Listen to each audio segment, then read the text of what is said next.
So I got this car in January 2020, and 2020, 2021, 2022, 2023, and now going into 2024, the 5th year of owning this car. When I got the car, it has,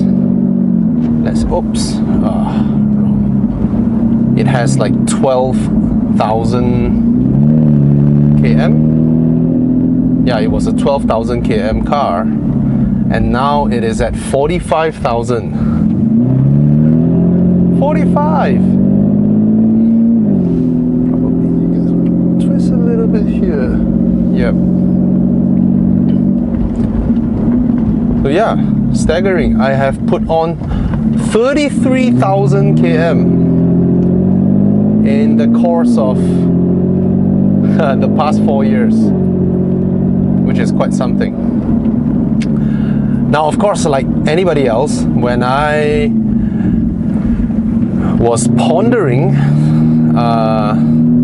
not pondering, I don't have time to ponder because I stumbled upon this car selling at half its market price. So I have very little time to ponder.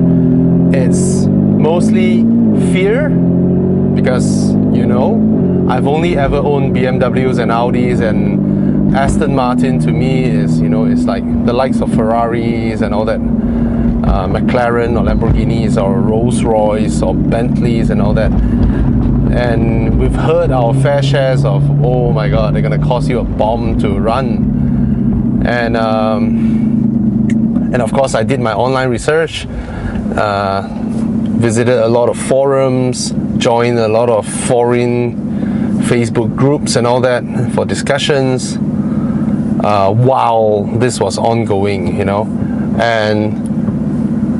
And surprisingly, most feedback that I got from actual supercar owners, you know, those groups that consist of supercar owners, be it an Aston Martin group or Porsche group, you know, or Ferrari group, you know, I went and mixed with them, joined with them and asked them questions, and most of the response that I received was that the two supercar brands that you can do daily work is, of course, Porsche, and surprisingly the other one is Aston Martin. You know, most of them who own the 4.3, 4.7 Vantage or DB9 or repeat owners all tell me they're fine. You know, of course you will have your expected wear and tear, but other than that, these cars are very analog, they are very mechanical, and you should expect, you know, reliability, touch wood, from them. And of course I took the plunge, and so far it's entering the 5th year.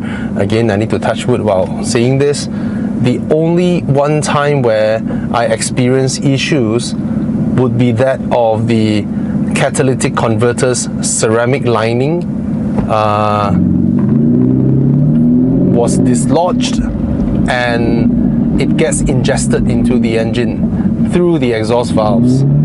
The cause of this is that this engine was never designed with an exhaust gas recirculation valve, and the European, you know, environmental blah blah blah blah requires that some of the exhaust gas to be rerouted into the combustion chamber to warm it up, or, you know, burn it more before being disposed.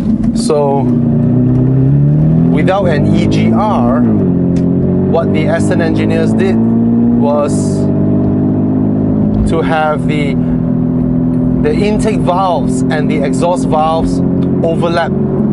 That means before the intake valves, before the exhaust valves were fully closed, the intake valves would open to suck in air and to suck in a little bit of that exhaust gas into the combustion chamber to achieve the same results as an EGR. And that standalone has no issues, alright? but it's the primary catalytic converters of this car. The ceramic linings can wear off, and then they begin dislodging themselves, and when the overlapping of the valves happen, they ingested into the engine. Now I was quite lucky in the fact that the ceramic bits wasn't lodged onto my piston against the piston walls, you know, the sleeves, and it was just lodged against the valves. So of course, before I knew that, I thought, okay, little bit of misfiring on and off, let's change all the spark plugs, coil packs and fuel injectors one shot. So I ordered all of them in and changed them one shot, and little did I know it still persists, and that was when we found the problem. That's it. Other than that, it just starts reliably. There are times where I haven't driven the car for 2 weeks and I just pop the key in and then it fires up. That's it. Now in terms of fuel consumption, because I'm not someone who needs who has a 9 to 5 job, so I'm lucky enough to not have to deal with traffic jams.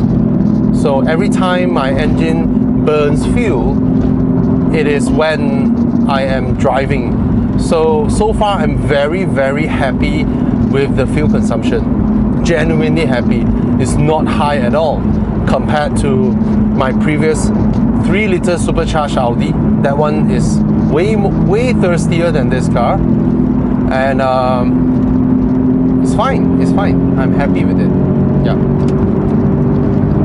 And of course, the sound. So by doing that, we cut off the primary cats, and now exhaust gas flows better. Of course, it sounded a little bit different from the old Aston sound that I love. All right, it's a little bit louder, and yeah. Anyway, it's still there, you know. Like if I drop a couple of gears,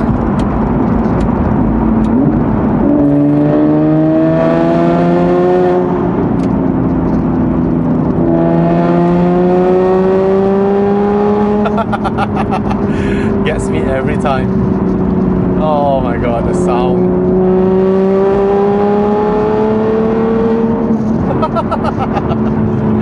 Sorry for that, but nobody can resist that.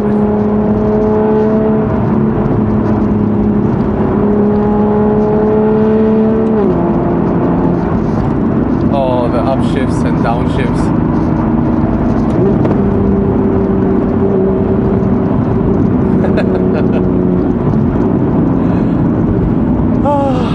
Yeah, that's my reward. That's my reward.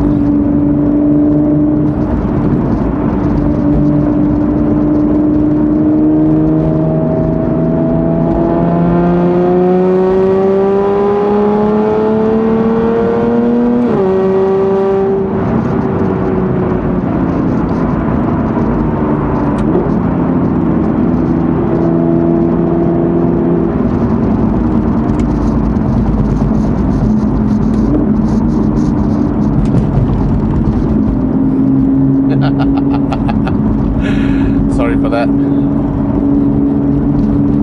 I wasn't even speeding like really fast, just may the final drop of petrol be burned by a V12. Oh, joy of joys.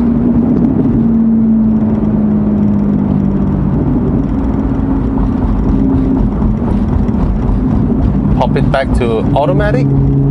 This car has an 8-speed ZF transmission, so the same as my BMW, the same as my Audi. All three are 8-speed ZF. Lovely transmission, lovely. Of course, they tune them differently, and I'm not saying they are the exact same gearbox, you know, but They're from the same manufacturer. And then you can just trundle along like nothing, you know, like it wasn't me. Who in the tunnel? No, it wasn't me. You know, my car is quiet. Yeah, that's the I guess the enjoyable part. All right. Of course, there are things like, you know, motorcycles that zoom past you whenever you drive them out to the city, and they're kind of petrified at times because these parts don't come cheap, right? Other than that issue that I mentioned, the only thing that I've replaced on this car are the struts, you know, the door struts, the boot struts, and I noticed the bonnet struts are gone, and they're not expensive at all. I ordered brand new Aston Martin branded struts from this website called Scuderia Car Parts. They supply car parts for supercars, you know, Ferraris, you know, Astons, the likes. Somehow they don't have Porsche there. And the struts are like what? £12 each? They're nothing, right? And other than that, very happy with the car. And I just discovered that the front aircon system and the rear aircon system are two separate units, entirely separate units. So the rear one seems to have ran out of gas, so I may need to get it serviced. Other than that, when I got the car, I did a full fluid change. I think it's about time, because it's been about 30,000 km. It's about time for me to change the transmission fluids, the axle fluids, the aircon compressor fluids, the of course, give it a refresh, you know, the steering fluid, you know, flush everything out, the coolant, everything, all the fluids should go. Yeah, it's about time. I tend to change my engine oil following the you know, 5 to 10,000 km interval. Usually about 6,000 ish. Again, because I seldom get stuck in traffic jams, so there is not a lot of idle, uncounted mileage, you know, idling time of the engine, because when your engine idles, it's still running, right? So I don't suffer. I'm lucky that I don't need to go through a lot of idling time. So I stick to that 6,000-7,000. If my car idles a lot, I would do the Japanese recommendation of 5,000 km per oil change. All right, and for transmission, I do them 30,000. Sometimes you forgot, you go 40,000 is all right, you know. But never ever believe manufacturers that tells you that you don't need to change your transmission fluid for 100,000 km.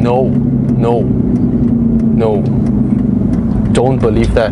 The only reason they do that is to lower the perceived maintenance costs of their cars, so that it appeals to buyers. All right, but no way. Yeah, and don't forget aircon compressor fluids as well. Small bottle costs a lot of money. I mean, when I say a lot, it's like 200 for 200-300 ringgit for small bottle. Those are worth changing as well, right? And of course, it's a 2015 car. By now, is entering its 10th year. All right, my car has a very unique spec in the fact that I haven't seen another repeat or repeat S in white color in my country. All right, now a lot of Aston Martin repeats, because the interior is infinitely speccable, you know.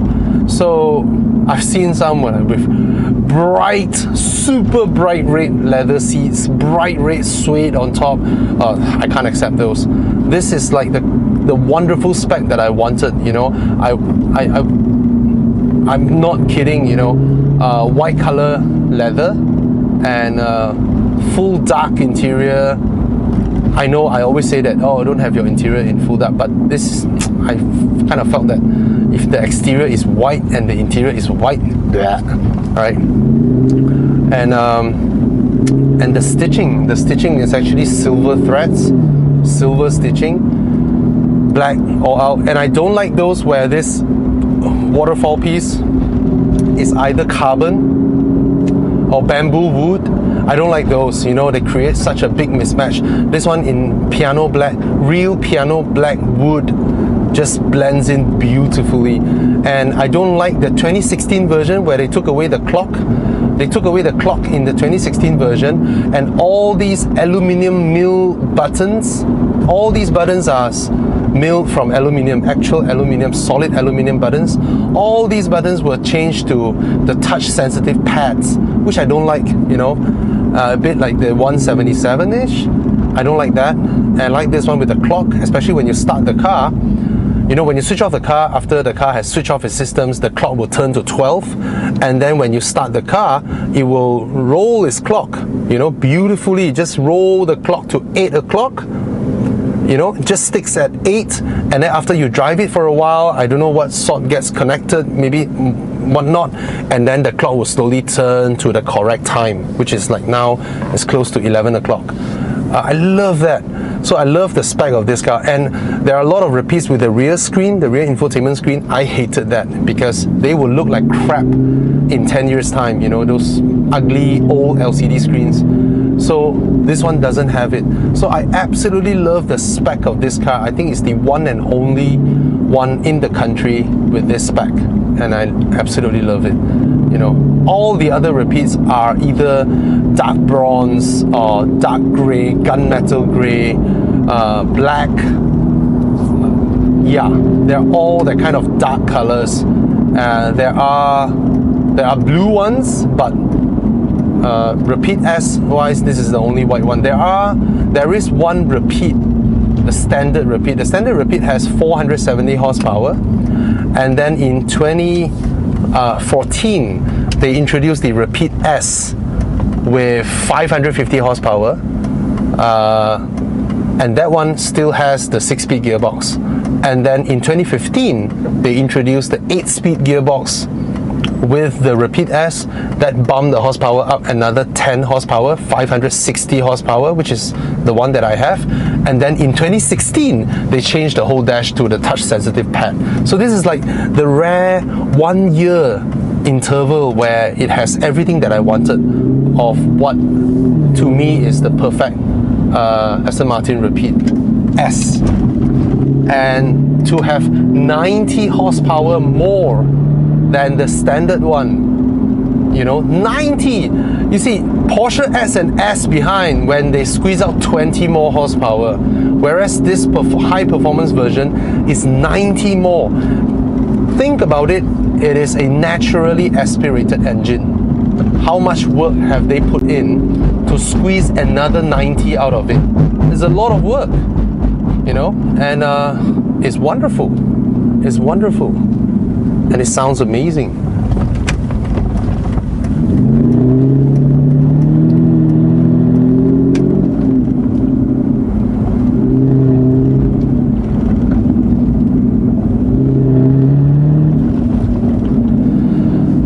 Yep, I am arriving at Aston Martin, Kuala Lumpur.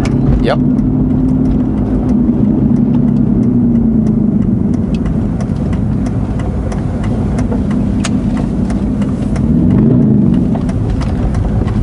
Aston Martin is here and Bentley is there.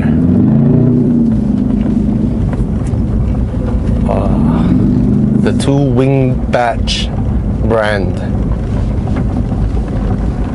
Are they Arch Nemesis? I'm not sure, but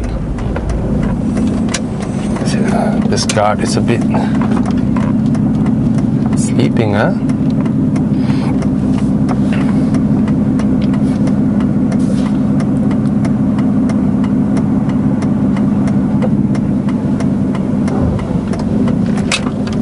Yeah, it's a hot day anyway.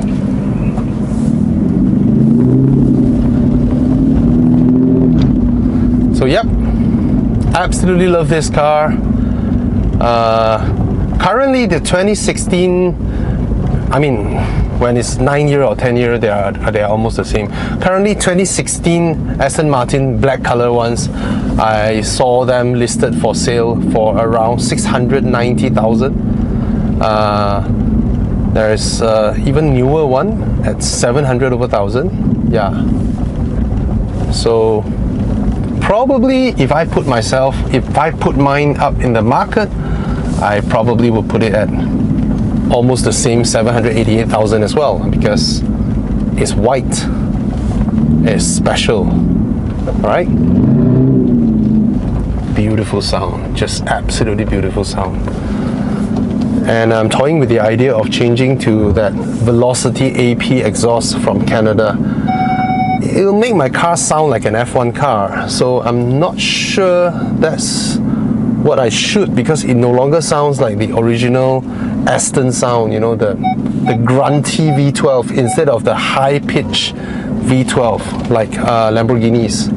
So I'm not sure, but maybe I could, or maybe I should. Wait, they put that little barrier there. Let me park out a little bit just to clear it. Yeah, there we go, there we go, there we go. Put it perfectly in the box. That should do it. Probably a little bit more. There we go. All right. Cheers. Hope you enjoyed the video.